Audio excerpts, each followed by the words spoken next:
অক্ষয় বিদ্যা মন্দিরের প্লাটিনাম জয়ন্তী উৎসব অনুষ্ঠানে উপস্থিত বিশিষ্ট অতিথিবৃন্দ,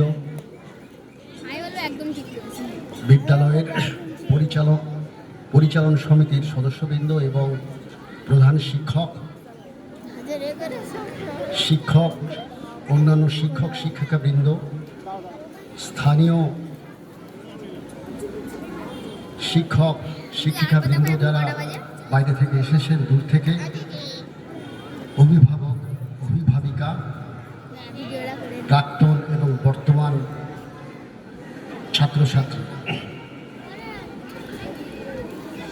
আমি প্রথমেই সকলকে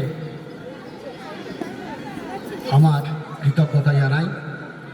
আজকের এই মহতী অনুষ্ঠানে উপস্থিত থাকতে পেরে আমি সত্যি কৃতজ্ঞ। আপনাদের ধন্যবাদ জানাই। আজকের এই অনুষ্ঠান এর সাফল্য কামনা করি। আমি বিভিন্ন সমাজ মাধ্যমে এই অনুষ্ঠান দেখছিলাম। এই অনুষ্ঠানকে কেন্দ্র করে যে বিপুল উৎসাহ উদ্দীপনা সমস্ত এলাকাবাসীর মধ্যে প্রকাশিত হয়েছে, সেটা সত্যি অভাবনীয়। আমি শুনছিলাম যে গতকাল স্থানীয় পঞ্চায়েত প্রধান তিনি সারাটা দিন এই অনুষ্ঠান মঞ্চে উপস্থিত ছিলেন, উপস্থিত থেকে সব কিছু তদারক করেছেন। আমি দেখছিলাম সমাজ মাধ্যমে যে বর্তমান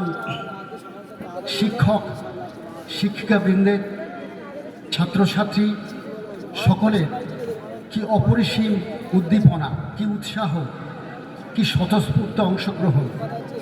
এটাই তো দরকার। এটা খুবই ইতিবাচক এই সমস্ত অনুষ্ঠানগুলোতে। কারণ আজকে আমরা একটা কঠিন সময়ের মধ্যে দিয়ে যাচ্ছি।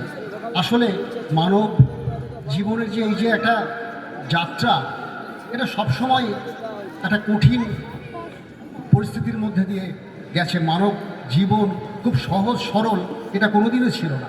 সবসময় একটা বিভিন্ন প্রতিকূলতার মধ্যে দিয়ে আমাদের যেতে হয়েছে। 200 বছর আগে, 50 বছর আগে, এখন বিভিন্ন প্রেক্ষাপটে সমস্যা ভিন্ন ভিন্ন। তবে যত সময় এগোচ্ছে সমস্যা আরও তীব্রতর হচ্ছে। অন্য সমস্যার হয়তো কিছু শোনা হচ্ছে, কিন্তু নতুন নতুন সমস্যা মাথাচাড়া দিয়ে উঠছে। এখন যে সমস্যা শিক্ষা সংক্রান্ত, সেটা হচ্ছে বিচ্ছিন্নতার সমস্যা।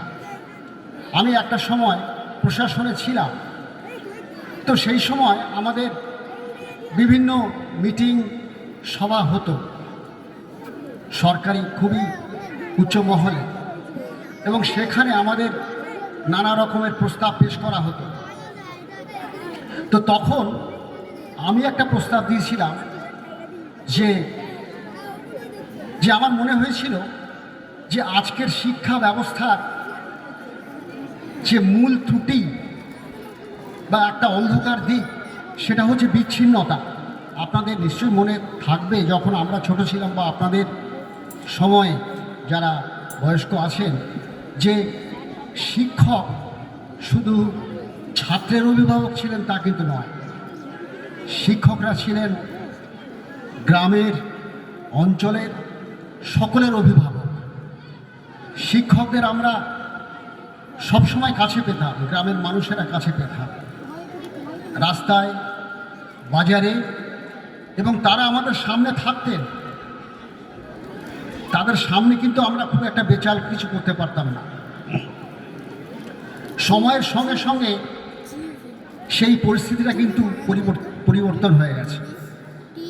শিক্ষার সঙ্গে, শিক্ষকের সঙ্গে শিক্ষাঙ্গ একটা দূরত্ব তৈরি হয়েছে।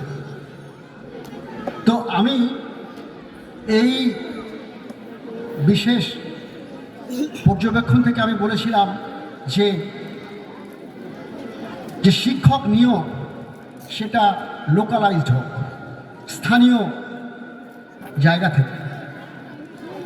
কিন্তু তখন আমার যারা ঊর্ধ্বতন কর্তৃপক্ষ আমাকে স্মরণ করিয়ে দিলেন যে সেটা সম্ভব নয়, কারণ সুপ্রিম কোর্টের একটা নির্দেশ আছে যে যে কোনো অ্যাপয়েন্টমেন্ট সেটা কিন্তু সবাইকে জানিয়ে করতে হবে এবং দেশের যে কেউ করতে পারে। সুতরাং লোকালাইজড যে এমপ্লয়মেন্ট, লোকালাইজড যে চাকরির ব্যাপার, স্থানীয় নিয়োগ, সেটা কোনোভাবেই সম্ভব নয়। তাহলে এই যে দূরত্ব আমরা কিভাবে ঘোচাবো? এই যে ছাত্র শিক্ষক, আমাকে একটা জায়গায় চাকরি করতে যেতে হয় প্রায় 50 মাইল দূরে, আমার পক্ষে কখনোই সম্ভব নয় সেই ছাত্রের তার স্কুল বা কলেজের গণ্ডির বাইরে গিয়ে তাকে তার সব কিছু দেখা, সেটা কখনোই সম্ভব নয়। তাহলে কিভাবে সেটা সম্ভব? আসলে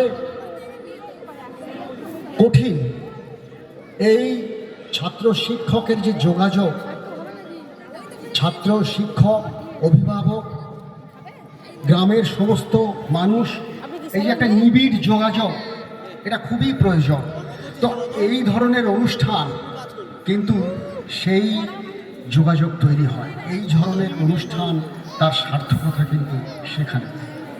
এবং সেই অনুষ্ঠান আজকে যেটা হচ্ছে সেটা যে অত্যন্ত সফল, সেটা কিন্তু সোশ্যাল মিডিয়াতে আমি দেখলাম যে সবাই কি অসাধারণ মেলবন্ধনের মধ্যে দিয়ে এই অনুষ্ঠানটা সংগঠিত হচ্ছে।